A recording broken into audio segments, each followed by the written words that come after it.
Good. Perfect shot. Do that again. That was a perfect shot.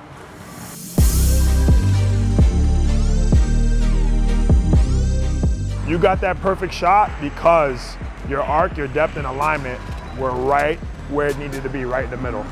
Arc is how high you were shooting your first shot. You shot 52, which is way too high.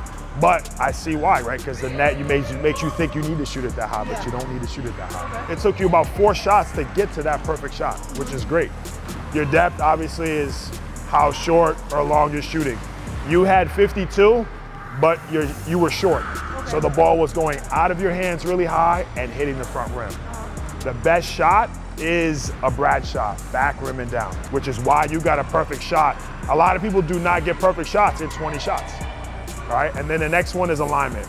It's like we say all the time, straight shooters are great shooters. So if you have any issues with balance or where the ball's coming out, one finger is moving a little stronger than the others and it's go that way, like you know all that stuff. I would say keep shooting, stay in this range, but focus on once you release, because you do bring the ball up, which is what I do, once you release, just release forward. Instead of having your bicep near your ear, which is a high release. So try to keep doing that. We'll shoot 20 more. Yeah, as soon as you shoot, it starts up again.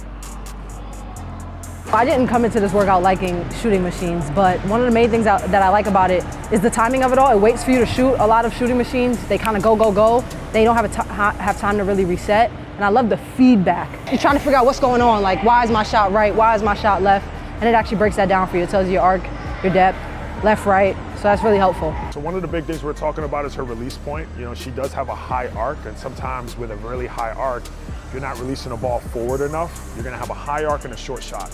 So you see the measurements, you know, on the screen, which is high arc and short, you know, and then she finally understood, you know, a little bit of the trajectory where she needed to aim and make sure the ball was hitting the back rim.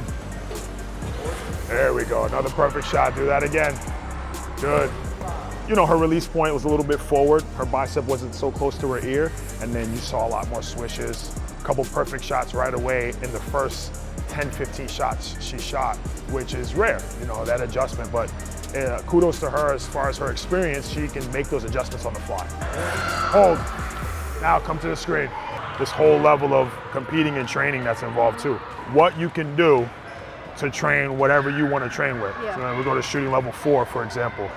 So now you're starting to get into a little more targeted work. 1-2 footwork left, 1-2 footwork right, trail cuts, curls, flares. And because you've been coached so long, you really know where your deficiencies are and you know what you're good at, what you need to continue to replicate. Oh, see? I'm not good at the hot footwork. Let's try it. Let's try it. Yeah, let's try it. I'm not good at it at all. No, it's all right, let's try it. I want too hot? Yeah, let's start it. Let's try it. Footwork stuff was her really shooting off what we call a hop step. Just 2 feet on the ground, hitting the ground at the same time. It allows for better balance. It allows for more control of your shot in certain situations where you have the time and space to do so. So wait for it, catch, just hop. Yeah, there we go. Good.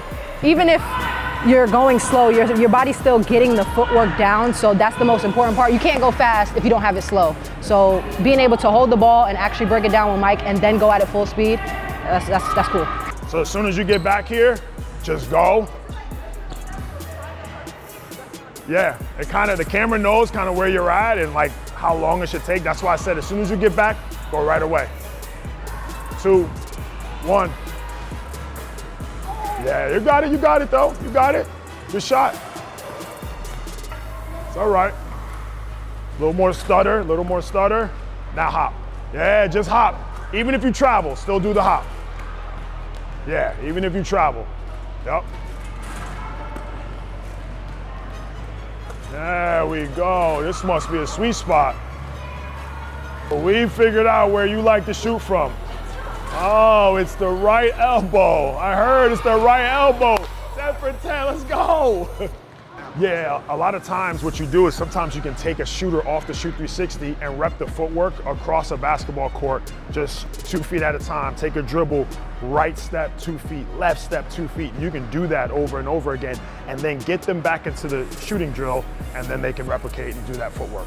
If you're backpedaling as a shooter, you want to make sure feet down, shoulders. A lot of guys, sometimes they backpedal, they get their feet down and they start to do this. Yeah, that's See that rock? So just make sure as you backpedal, I'm here with the boom, and get to this triple extension. Forward. Good, good. Forward. Yeah, there we go. There we go. Great shot. Do it again. 2. Good, good, good. Oh, definitely. If you didn't have a rebounding partner, a solid hour workout in here will get you right. This is another way Shoot 360 can help you work on your game.